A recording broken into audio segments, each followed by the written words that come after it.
Bu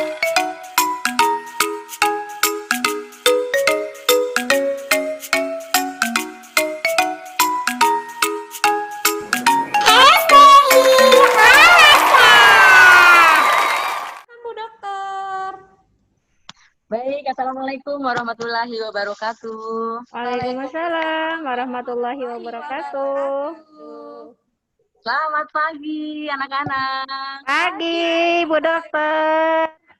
Yang terhormat Bapak Ibu Guru, yang saya sayangi anak-anak, perkenalkan Ibu Dr. Gigi Lesti Harni, saat ini bertugas di Puskesmas Kelurahan Sukapura.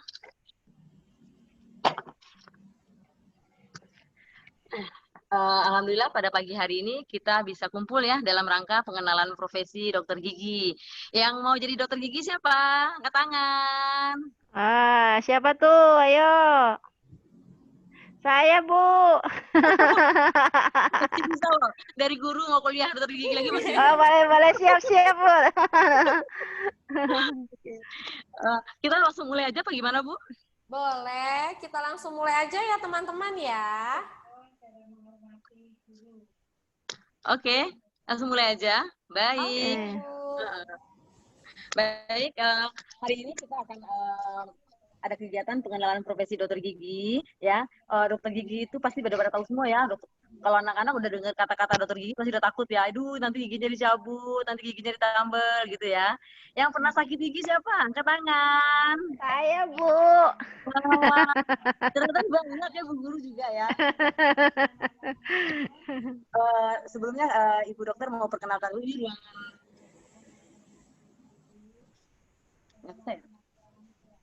Mungkin background-nya dimatikan dulu Bu Dokter. Oh ya, oke.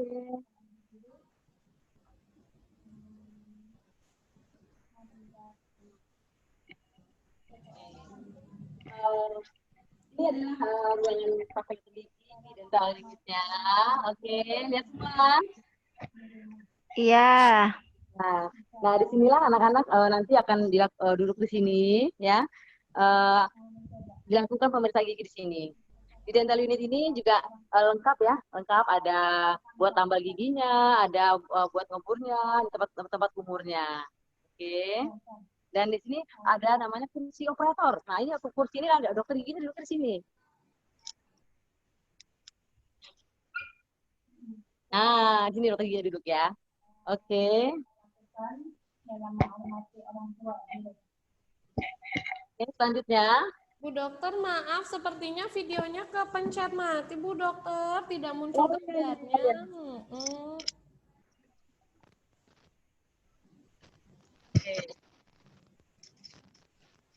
Baik, ini kita ulang lagi ya. Ini ruangan poli gigi ya di dental unitnya. Ya, ada ini lampu sorotnya ya. Oke. Di tempat kumurnya. Nah, sinilah anak-anak duduk ya. Oke.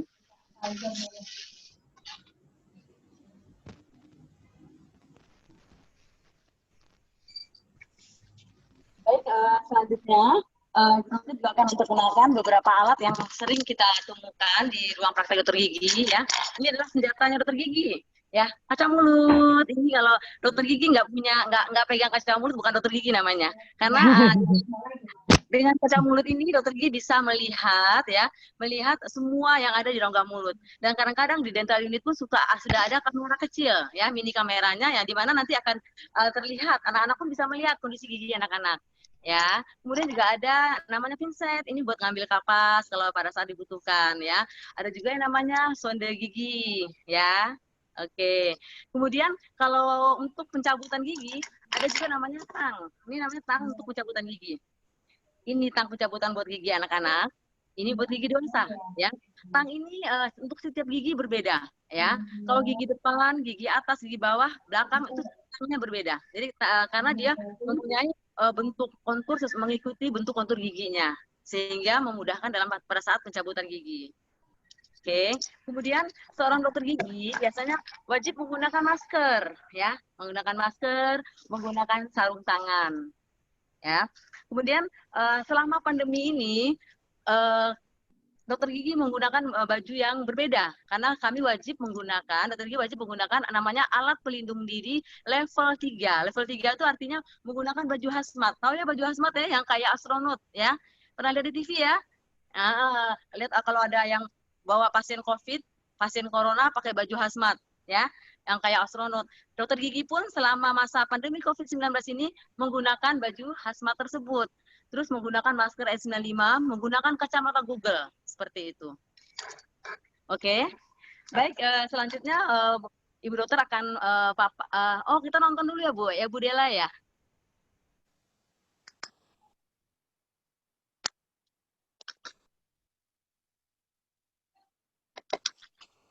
Baik ya, ini anak-anak ya, kita sekarang masuk kepada kesehatan gigi dan mulut. Nah, inilah seorang dokter gigi harus menggunakan baju putih ya, baju namanya jas putihnya. Kalau ini stetoskop biasa dokter umum, tapi kalau dokter gigi tadi udah ibu sampaikan harus menggunakan kaca mulut. Baik, lanjut Bu Dela. Nah, apa saja sih pekerjaan dokter gigi ya? Ada yang tahu nggak pekerjaan dokter gigi apa aja? Pada anmu semua ya. Oke, lanjut Bu Dela. Nah, pekerjaan seorang dokter gigi adalah melakukan pemeriksaan dan perawatan gigi. Jadi kalau kita ke dokter gigi bukan berarti harus ada giginya dicabut, giginya ditambal, tidak. Dilakukan pemeriksaan rutin secara 6 bulan. Apabila di dalam giginya, di dalam rongga mulutnya tidak ada masalah apa-apa, cukup diperiksa saja secara rutin setiap 6 bulan sekali. Kemudian melakukan diagnosis. Diagnosis menegakkan apakah penyakitnya, apakah itu karies gigi, apakah penyakitnya peradangan gusi, ataukah ada itu karang gigi atau plak. Nah, itulah tugasnya dokter gigi untuk mendiagnosakan dan menjelaskan kepada pasien. Kemudian melakukan pembersihan dan perawatan di rongga mulutnya, misalnya pembersihan karang gigi, perawatan ini misalnya jika ada gigi berlubang dilakukan penambalan gigi, atau misalnya ada gigi yang sudah tidak bisa dipertahankan lagi dilakukan pencabutan gigi. Kemudian apabila memang giginya sudah ompong, biasanya pada nenek-nenek ya, dibuatkan gigi palsu. Disarankan untuk pembuatan gigi palsu dan untuk yang giginya susunannya tidak teratur atau berantakan bisa menggunakan pemasangan kawat gigi. Ya, lanjut Bu Dela. Lanjut. Ya. Nah, ini tadi ruang praktek dokter gigi, ini adalah dental unitnya. Disinilah anak-anak akan duduk apabila melakukan pemeriksaan gigi. Di sini sudah lengkap ya, ada lampu sorotnya, ada alat buat mengebornya, ada alat buat penambalan dan untuk pembersihan karang giginya. Lanjut Bu Dela. Nah, tadi sudah Ibu Dokter sampaikan ya, ini alat-alat yang sering dipakai oleh dokter gigi. Ada kaca mulut, ada pinset ya, ada sonde, ya, ada alat yang buat membersihkan karang gigi secara manual juga. Lanjut. Nah, ini adalah rongga mulut kita, ini gigi kita ya. Nah, untuk anak-anak jumlah gigi disebut gigi susu. Kenapa dibilang gigi susu? Karena warnanya putih seperti susu. Dan jumlah gigi anak-anak ini ada 20 gigi. Jumlah gigi dewasa ada 32 gigi, ya. Nah, gigi-gigi sendiri itu juga punya nama ya, nggak cuma orang yang punya nama. Gigi pun punya nama ya. Gigi depan ada 4 gigi depan, atas dan bawah, ini namanya gigi seri ya. Gigi seri ini gunanya untuk memotong makanan. Kemudian di samping gigi seri ada namanya gigi taring, ya. Bentuknya tajam seperti taring. Kalau kita bilang itu gigi Dracula karena tajam, ya. Kalau Dracula giginya taring semua, ya. Nah, gigi taring ini gunanya untuk mencabik makanan. Biasanya kalau kita makan ayam, kita motongnya pakai gigi taring ini. Kemudian ada juga yang namanya gigi geraham atau premolar dan molar ya. Di samping gigi taring, kalau yang bagian di samping gigi taring namanya premolar. Kalau yang bagian belakang lagi namanya molar atau geraham depan atau geraham belakang. Gunanya untuk mengunyah makanan. Jadi kalau anak-anak gerahamnya ompong, ini akan kesulitan sekali dalam mengunyah makanan. Jadi giginya dijaga sebaik mungkin, dipertahankan selama mungkin supaya tidak ompong dan tidak mengganggu anak-anak dalam mengunyah makanan. Lanjut Bu Dela. Nah, ini adalah bagian-bagian gigi. Kalau kita senyum, terlihat giginya yang putih, itu namanya mahkota gigi, ya. Bagiannya itu biasanya keras. Kemudian ada yang bagian yang tertanam dalam tulang rahang, ini namanya akar gigi, ya. Jadi yang terlihat namanya mahkota gigi, yang bagian akar namanya akar gigi. Kemudian gigi-gigi ini pun juga mempunyai lapisan. Lapisan yang paling atas namanya lapisan email gigi. Nah, apabila lapisan email ini menipis, biasanya warna gigi menjadi kekuningan karena sudah tidak ada lagi lapisan emailnya, yang tertinggal adalah lapisan dentin. Lapisan dentin ini berwarna agak kekuningan dan atau keabu-abuan. Kemudian di bagian bawahnya lagi ada yang namanya ada satu rongga, ya. Rongga ini disinilah tempat pembuluh darah dan syaraf kita. Nah, apabila anak-anak sakit gigi sampai berdenyut, itu artinya bahwa lubangnya sudah mengenai rongga pulpa ini, sudah mengenai sarafnya. Makanya kalau orang-orang yang sakit gigi sampai berdenyut, berarti giginya lubangnya sudah sangat dalam dan sudah mengenai rongga pulpa dan mengenai sarafnya. Kemudian antara gigi dan akar ini ada namanya tulang yang menghubungkan itu namanya segmentum. Baik, lanjut Bu Dela. Nah, nah ini adalah proses terjadinya lubang pada gigi atau karies, ya. Nah, awalnya dia hanya lapisan putih saja. Jadi tidak terlihat apa-apa, hanya lapisan putih. Sebenarnya lapisan putih ini dia lembek. Jadi apabila kita tusuk pakai tadi yang namanya sonde, biasanya langsung pecah dan langsung terlihat lubangnya. Kemudian semakin dalam dia mengenai lapisan email. Nah, di sini pada saat mengenai lapisan email, biasanya anak-anak tidak merasakan apa-apa. Kita tidak ada keluhan apa-apa, ya. Kemudian apabila semakin dalam dibiarkan saja, tidak dilakukan perawatan, maka lubang ini akan semakin dalam mengenai lapisan dentin. Nah, disinilah mulai terasa ngilu. Kadang-kadang sedikit berdenyut tapi tidak terlalu parah, hanya ngilu yang sangat parah saja. Itu artinya bahwa lubang tersebut sudah mengenai lapisan dentin gigi, lapisan yang lebih dalam daripada email. Kemudian apabila lubang ini kita biarkan terus-menerus, tidak dilakukan perawatan, tidak dilakukan penambalan oleh dokter gigi, maka dia akan semakin dalam mengenai yang tadi namanya rongga pulpa tadi. Ya, nah disinilah tempat pembuluh darah dan saraf gigi, sehingga apabila lubangnya sudah sampai ke sini, biasanya sakitnya akan sangat berdenyut sampai pusing, dan kadang-kadang di daerah gusinya akan timbul peradangan, di mana gusinya terlihat bengkak, merah, dan mudah berdarah, seperti itu. Baik, lanjut Bu Dela. Nah, penyakit-penyakit pada gigi dan mulut yang sering kita temukan, terutama pada anak-anak ya. Pertama, radang gusi. Nah, radang gusi ini adalah pembengkakan pada gusi yang ditandai dengan ada warna yang berwarna kemerahan, kemudian pembengkakan, kemudian mudah berdarah. Biasanya kalau kita sikat gigi mengeluarkan darah, itu artinya di daerah tersebut ada peradangan.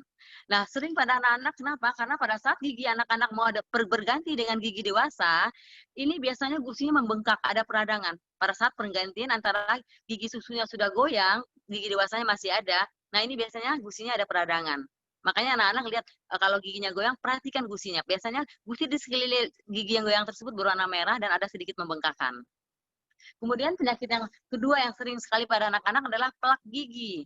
Plak gigi ini adalah sisa makanan yang menempel pada gigi. Bahasa gaulnya kita bilang jigong, ya. Nah, anak-anak, ini disebabkan karena pertama malas sikat gigi. Kedua, oh saya rajin kok dokter sikat gigi. Bisa jadi karena cara menyikat gigi yang salah, ya. Nanti di sesi terakhir Bu Dokter juga akan ajarkan secara live cara menyikat gigi yang baik dan benar, ya. Nah, kemudian biasanya plak gigi ini berwarna putih kekuningan. Nanti anak-anak coba dites, habis sarapan pagi nggak sikat gigi sampai sore, ya. Kemudian coba diambil kapas basah, dilapkan ke permukaan gigi bagian dalamnya atau bagian gerahamnya, itu biasanya kapasnya berwarna kekuningan. Itu artinya bahwa di gigi tersebut ada plak giginya. Oke, lanjut.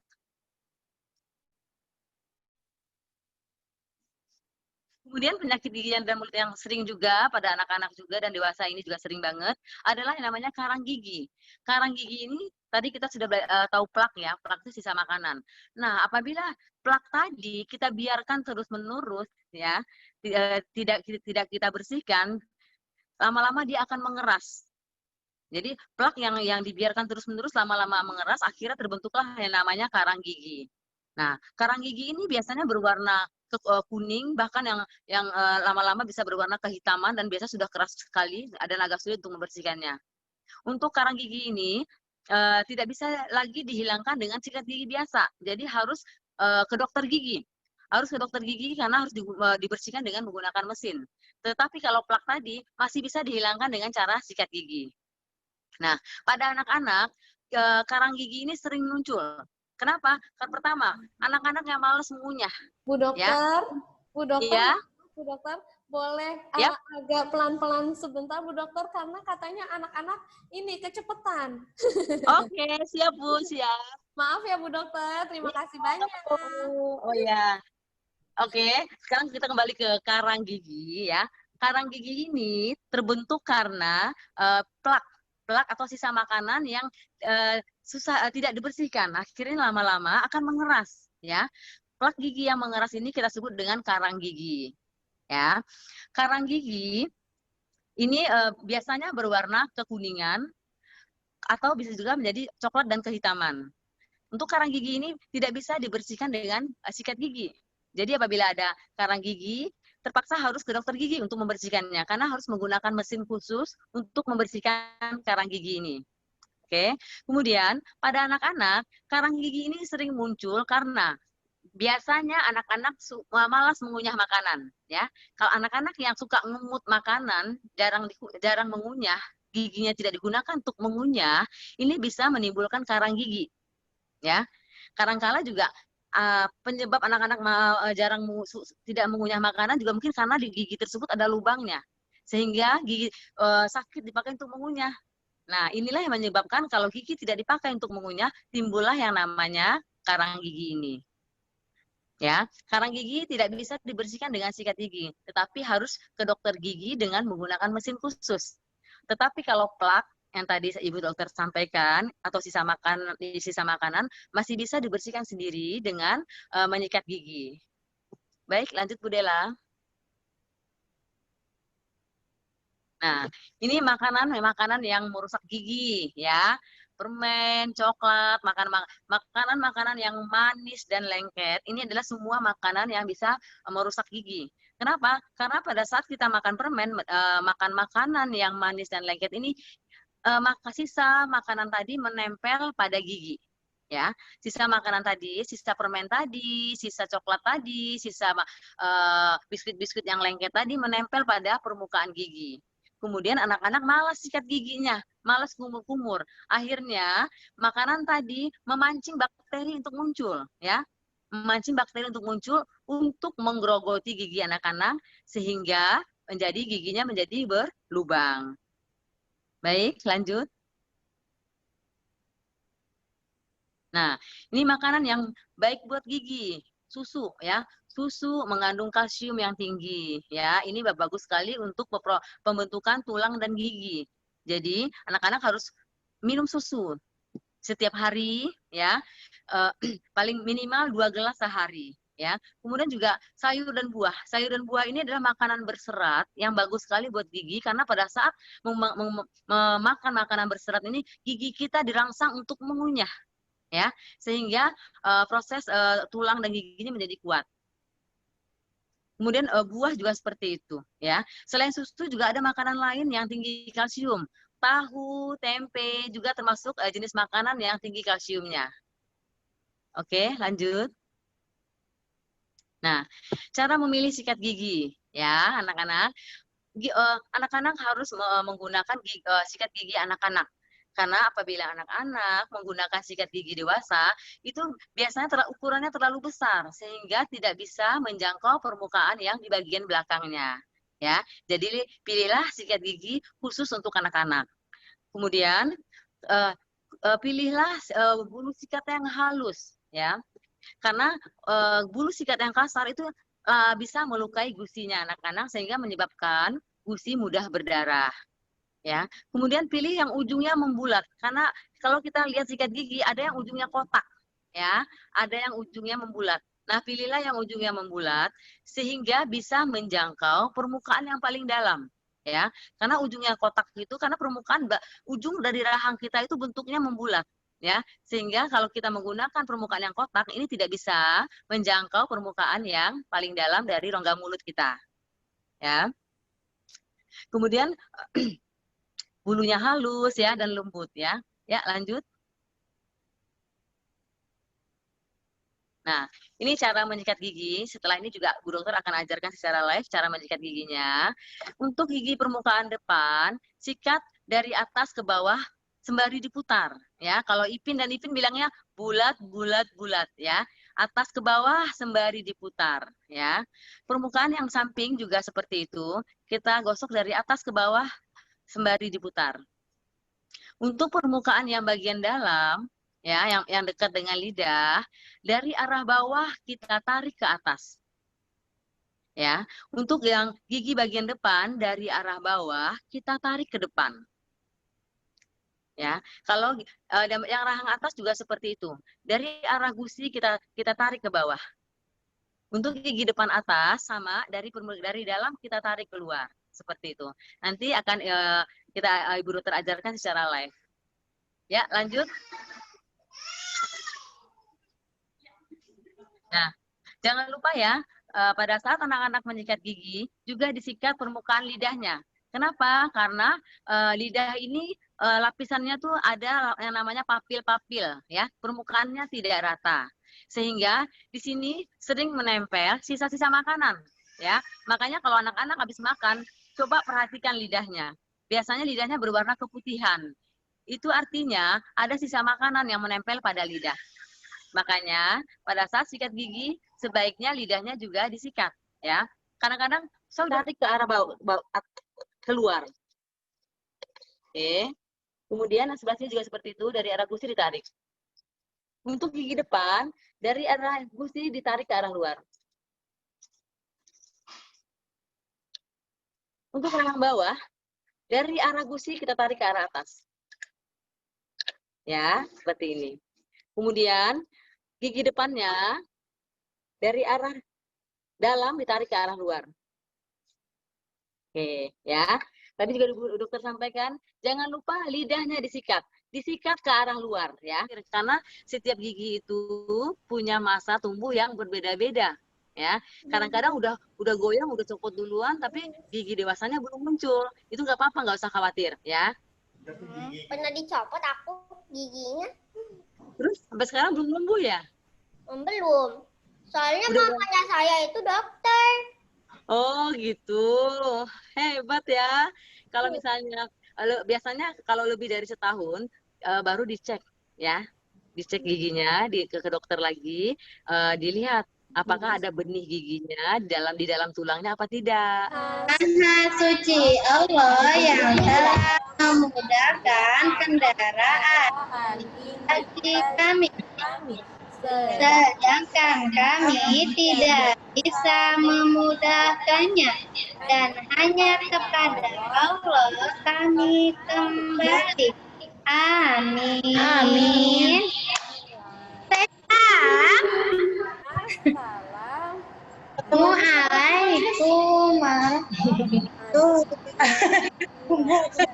Assalamualaikum Waalaikumsalam. Terima kasih banyak teman-teman. Bu Anis, Bapak Ibu Guru, apakah ada tugas untuk teman-teman?